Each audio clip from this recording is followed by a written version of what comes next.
Who do the following have in common? A senior police officer accused of allegedly receiving indirect payments, a captain accused of secretly helping the winning bidder, also accused of indirectly receiving payments, and a decorated officer who allegedly helped award the contract and then went on to enter in business with the same company. This is not just a corruption case. It is a network. Today we uncover how a 360 million rand tender is alleged to have connected officers, money, and influence from inside the very system itself. Now, welcome to my channel. My name is Carri. It is an absolute pleasure to have you with me. If you don't mind, I would really appreciate if you hit that like and subscribe button. I saw a few complaints that some of you say I'm talking a little bit too slow. Well, you can easily fix that. I'm going to show you exactly how to do it now so you can still enjoy my content just at a faster pace. Now, at the center of this investigation is a 360 million rand tender, a police health services tender.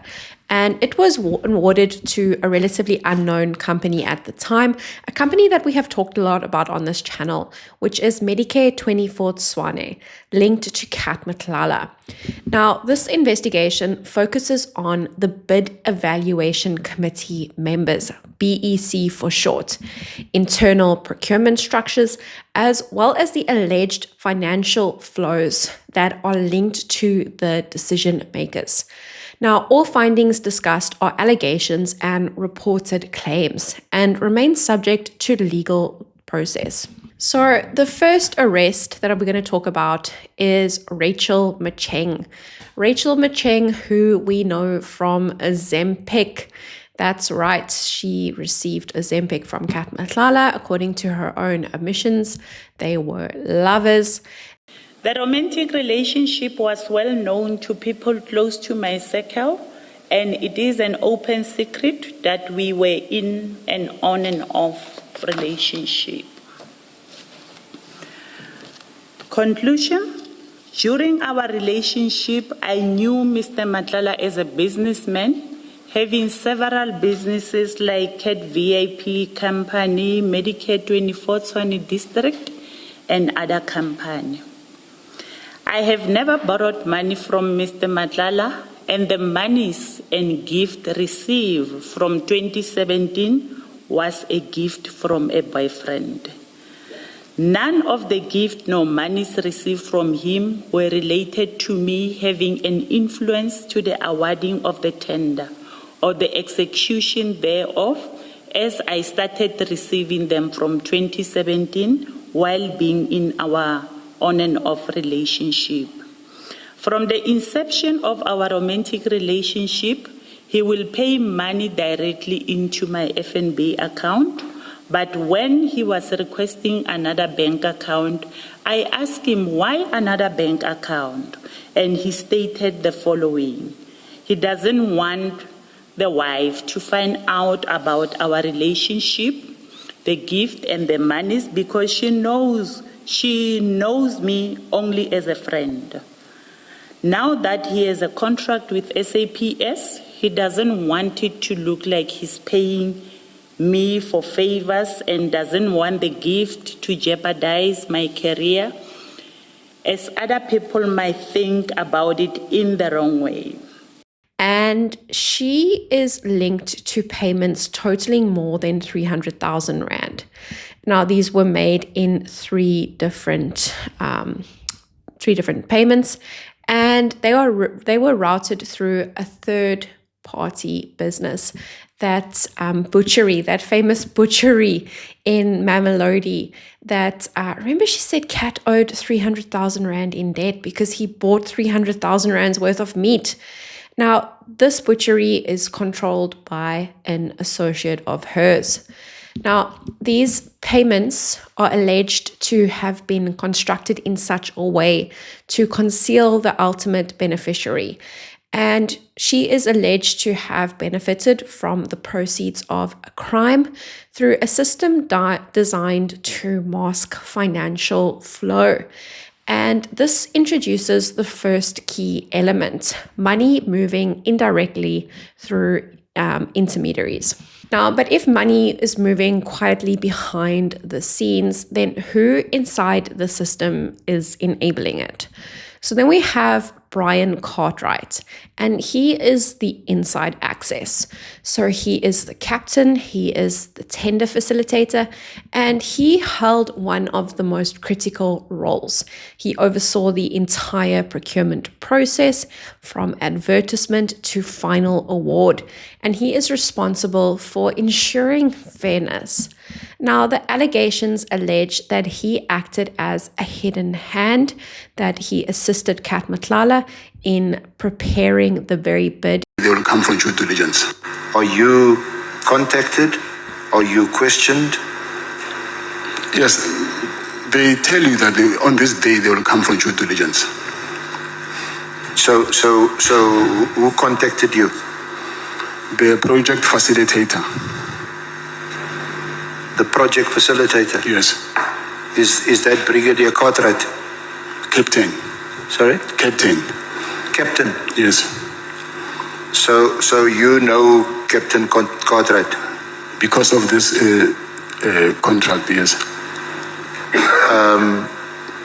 Now, we understood his role from the evidence of General Fani that he's called a facilitator. Is that right? I wouldn't know whether it's evaluation or adjudication, and that I don't know. Okay.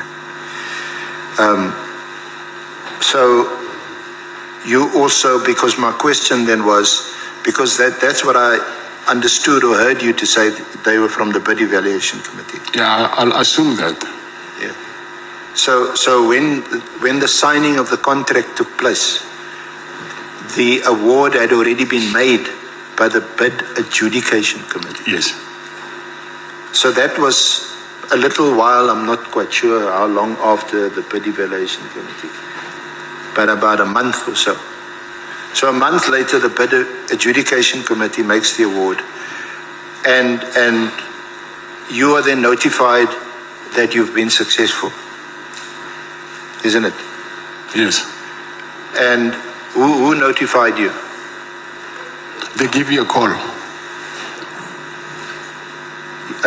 Who gave you a call? Mr. Cartwright. Mr. Cartwright. Yes.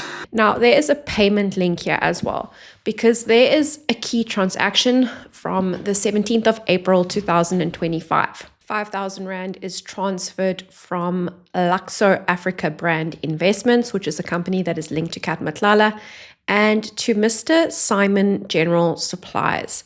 Now, what investigators at News24 found was that this company was registered in 2022. It was later deregistered for non-compliance, and the address linked to a residential RDP house that had no association with the company at all. And when asked, the occupants had no knowledge of the business. Now, the company's sole director was a Mark Simon Lowe, and he later changed his name to Cartwright. He connections established through social media, public appearance, and shared events links him to Captain Brian Cartwright. Now, Mark Cartwright has stated that he has a long-standing friendship with Matlala. He washed Matlala's cars for 500 Rand per vehicle, and the payment included a bonus. He denied improper intent and declined further comment. And while one official oversaw the process, another helped approve it. Then we've got to go to Petunia Lenono. Now, she is retired and she is a former brigadier, and she was on the tender specification committee as well as the Bid Evaluation Committee. Now, Lenono was a dedicated and decorated police officer. She was former head of psychology services, and she was a member of the same committee that approved that tender. This is where the timeline becomes important because she resigned from the SAPS approximately 3 weeks before the tender was awarded. And this tender was awarded in June 2024 and was valued at 360 million. Now, there is a post-resignation link. After leaving, she entered into a business relationship with Medicare24, the same company that the tender was awarded to, and she's described working as a consultant, the same company she helped approve. This is a conflict of interest, in my opinion. To the time of the awarding of this 360 million rand tender, what role did you play at that time, and what position did you occupy within the police? Okay. Thank you for the invitation and for giving me the opportunity to set the record straight. Let me start by saying that at the time of the tender, I was the section head for psychological services, which meant that I was responsible for the mental well-being of all police officers. And to be part of any bid process, you need to be appointed. So your seniors need to appoint you to be part of the committee. So you don't choose yourself. You don't choose. That is number one. Number two is that the bid evaluation committee is the basic first level committee that the tender process goes through. So that is comprised of the end users, if I can put it like that. You know, so all the people that are going to be using the services of the tender or of the service provider constitute that committee. And I think, if I'm not mistaken, if I remember well, we're 14 or more committee members. And every committee member has a chairperson, which is somebody of a senior rank. Right. You know, so we were headed by a chairperson, and we had supply chain management experts, you know, as part of the committee, because we are just the end users. I'm just a psychologist. I only know mental health, you know. So we have those people who guide us through the process. So in short, the purpose or the role of the bid evaluation committee is to do the screening. Yeah. We do the basic, the screening. Okay. And from there, then it goes to the next committee of, again, higher ranking, much higher ranking, senior officers within SAPS. Right. And from there are many processes that the tender process follows. Okay, so you resigned just 3 weeks before this tender was awarded. Take us back to your reasons for resigning. Clearly, you know, when we are done with the evaluation, because it's not our area of expertise, you even forget about it, because there are 1,000 other things that you must focus on. So as to what was happening with the process, really it was the last thing on my mind, you know. And as an individual, you know, I think everybody is born with a purpose. You need to serve a purpose while you are still here on this earth, you know. So the reason for my resignation was exactly that. I needed to expand. I needed to explore further my purpose, because we are only here for a limited time. You're not here forever. You need to make your mark while you're still here. So there were other things that I couldn't pursue while within the organization, you know, because, you know, when you are within an organization, you are representing that organization. I wanted to grow as an individual.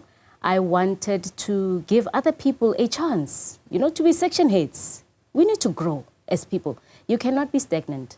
I have been the brigadier for 8 years. Yeah. For me, that is the longest I've been in one rank. So I was not used to that. I'm used to challenge. I want challenge.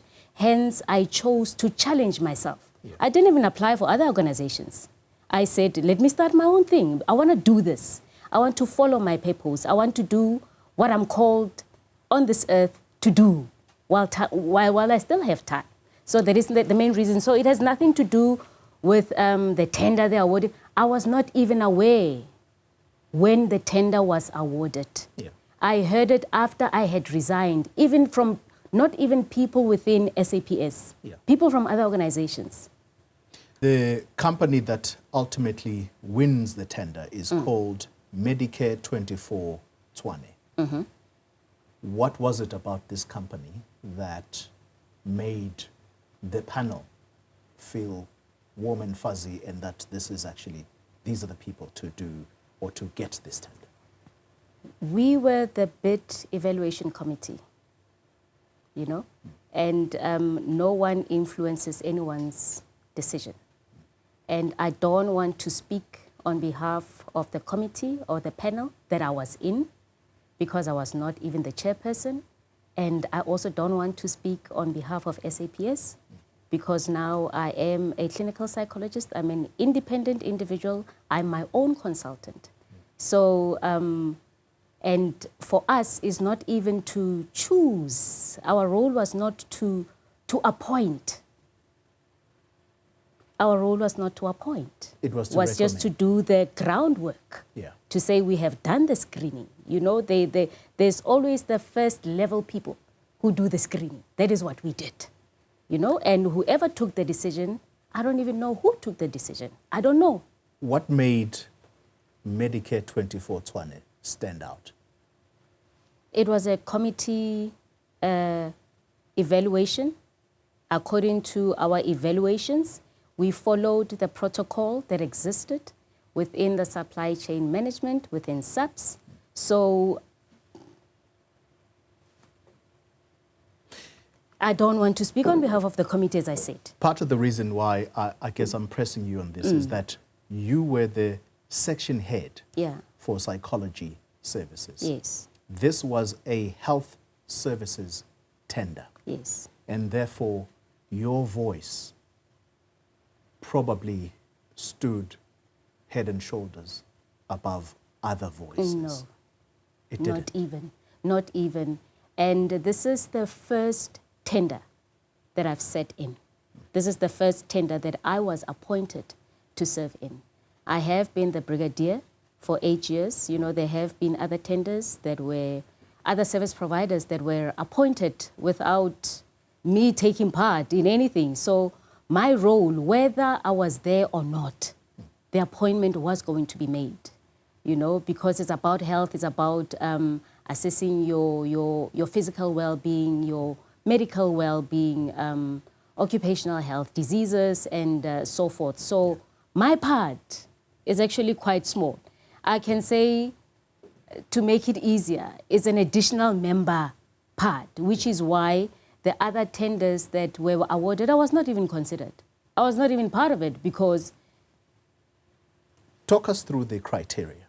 Talk us through the criteria, at least your part, which you say was a small part.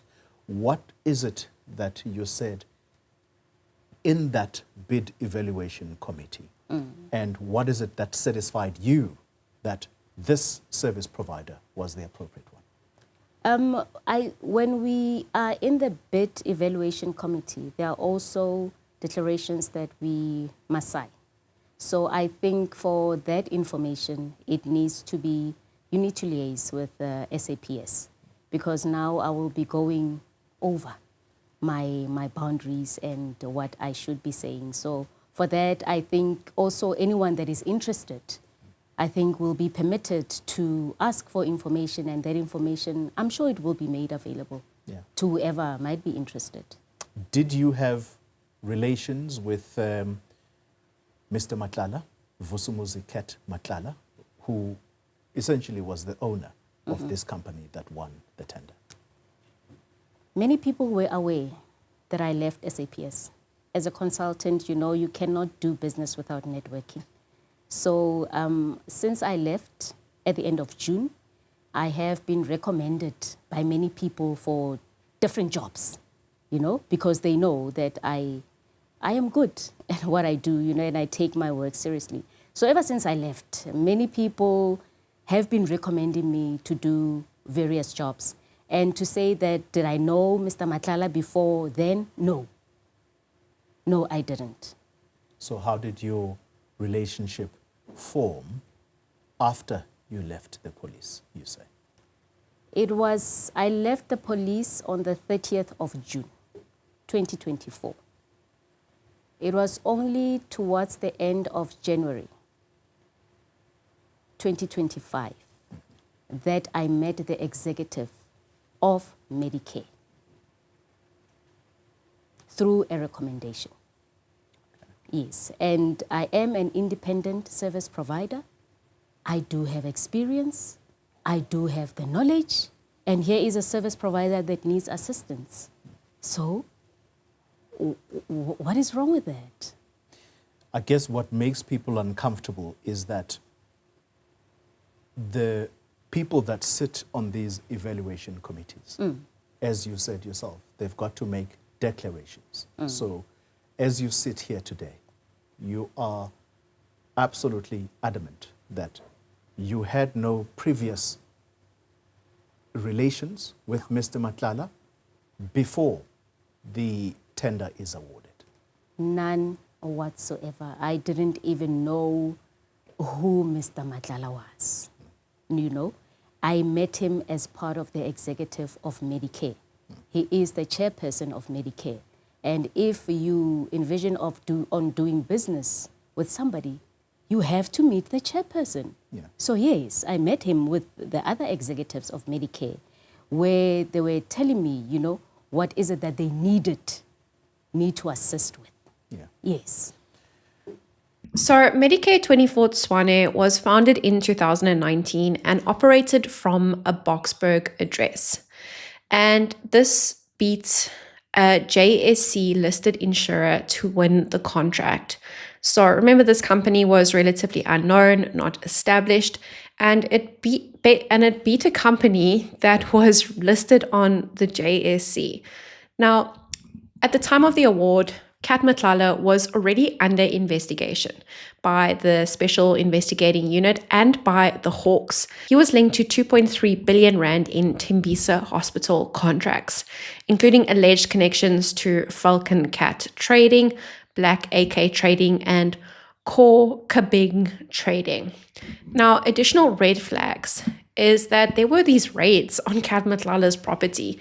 There was a separate investigation into the kidnapping of Jerry, and he was questioned but not charged yet in that case. Now, Matlala stepped down as director and was replaced by a 29-year-old employee. This is an allegation of fronting, basically where you have someone as a placeholder. In the bid, there was a couple of declarations: no relationship with the officials, as well as no communication or arrangements disclosed. Now, this is all under scrutiny. Now, Lenono maintains in her response that she only met the company after the evaluation and no formal contract was finalized, and she had not been paid. And Kat Matlala has also denied wrongdoing and calls the allegations vindictive. But these three are not alone, because there were 12 officers who were arrested. They were part of a much bigger decision-making body. Most of the remaining officers were members of the bid evaluation committee.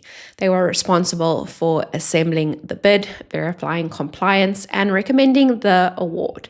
Their names are Busiwe Temba, Kirsty Jonker, Offense Tlohaule, Offensas Ngema, Patrick Ntengwa, Tumishu Maleka, Nonyabulu Umgadi, Anton Paulson, as well as Johannes Monyai. Now, there is also a corporate link of someone who has been arrested, specifically James Murray, who is the managing director of the Medicare24 group. Now, according to investigators, the bid evaluation committee allegedly approved a bid with serious compliance failures. They failed to identify the lack of infrastructure, the missing systems, and misrepresentation of capacity.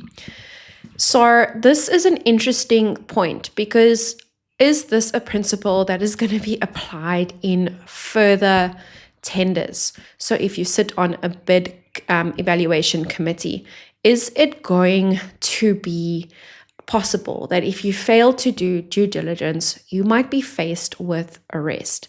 I don't know, that's just a thought. Now, the critical issue here is that the system may have failed at every level. We have the facilitator, the evaluations, and the verification process. If proven, this was not a single failure, but a coordinated breakdown. Now, multiple arrests across Gauteng happened last night. South Africans went to bed with the news of those arrests.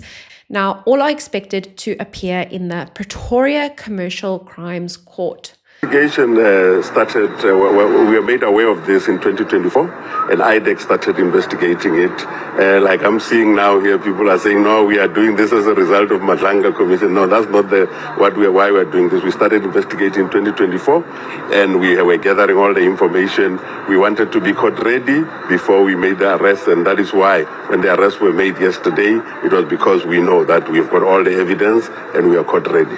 Talk to us about the charges and the company in relation to these charges.